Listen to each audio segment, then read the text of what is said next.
Coming up on today's show, we're going to look at some free agents that Atlanta could add to their roster before NFL Week 1 against the Carolina Panthers.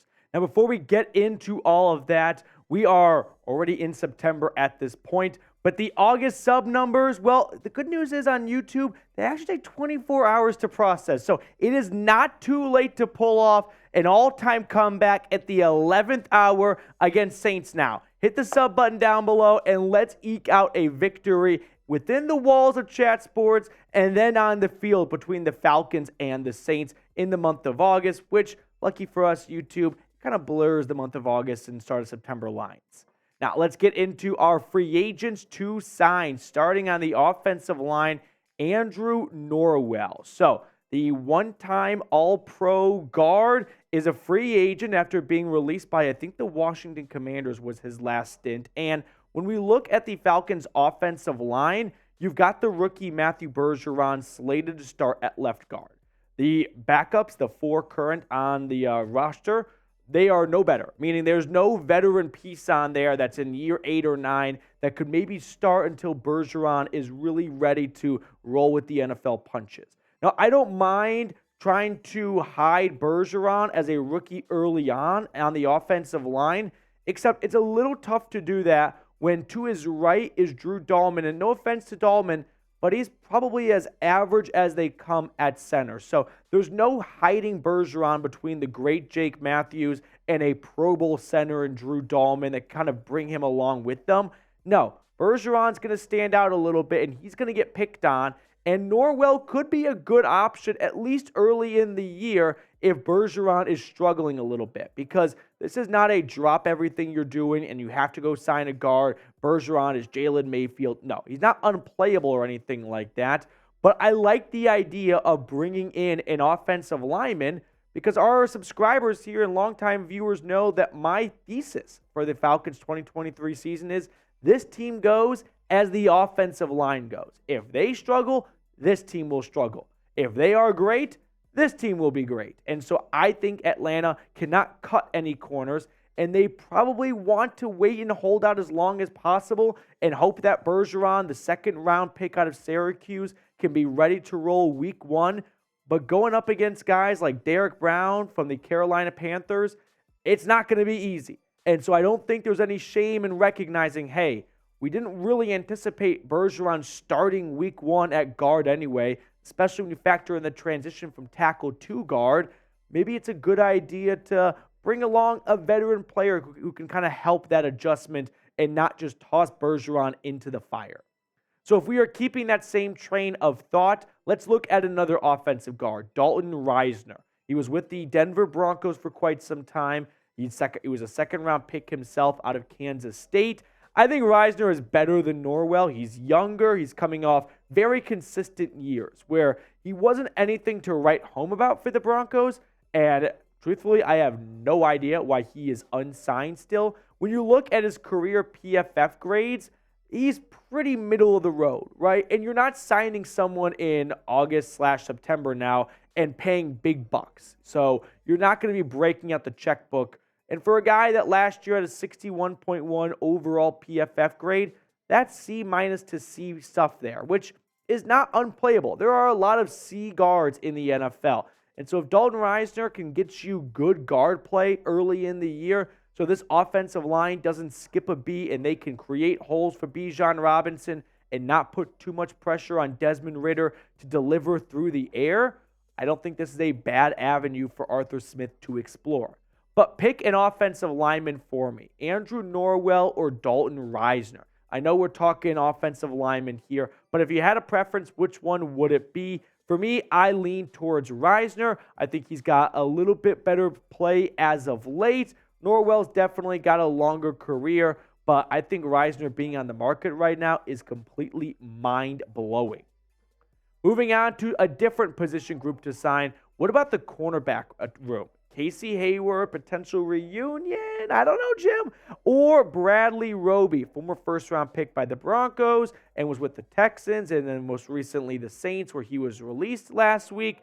I think Atlanta needs to add some veteran cornerback depth here. With Jeff Okudah and Mike Hughes injured, if you miss those guys for week 1, you got a very thin cornerback room. Now, if it's just week one, sure, you can kind of make do. It's not like Bryce Young is going to be spraying the football all over the field. You're not playing Drew Brees.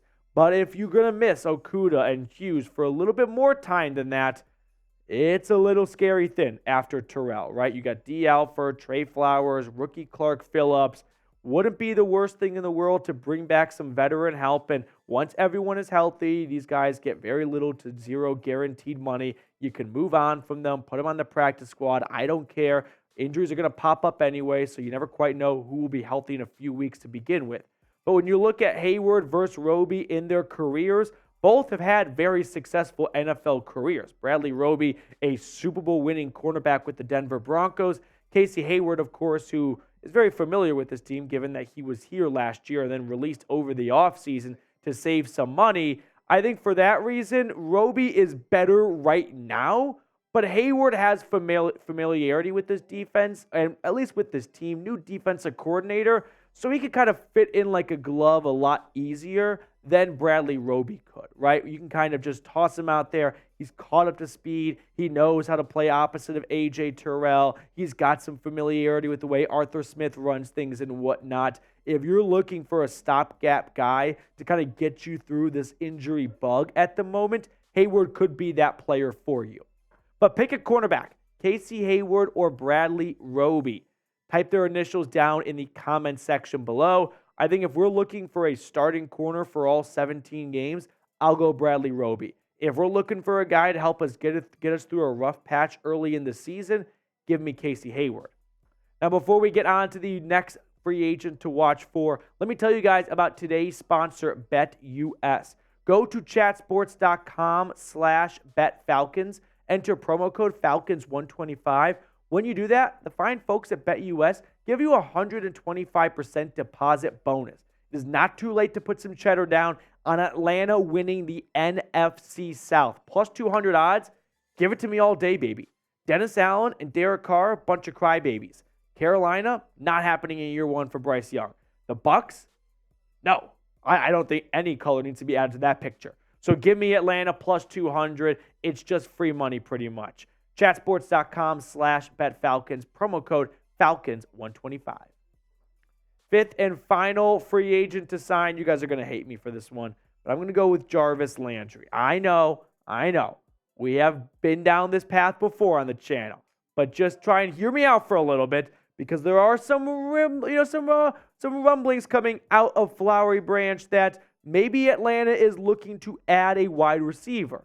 NFL reporter Cam Marino tweeted out, the Falcons have been monitoring the wide receiver market per source, and that includes the trade market, I'm told, a position to watch. So I think Atlanta has a clear plan at wide receiver, which is we're not going to have a lot of 11 personnel, which involves 3 wide receivers on the field, or 10 personnel with 1 running back and 4 wide receivers. No. They want to run the ball. They want run-blocking wide receivers. That's Mac Hollins. Drake London's going to be your go-to target when you do want to pass, and you're not going to just throw the ball to him once or twice a game. But after that, it is razor thin. So if an injury pops up to either London or Hollins, I'm going to smack the oh shit button because it could get bad. And this is where Jarvis Landry could be of some use. We are not finding the 2019 Jarvis Landry. Say it with me. We are not signing the 2019 Jarvis Landry. I am not looking for Landry to put up 1,000 yards. If he does, I'll be mind blown.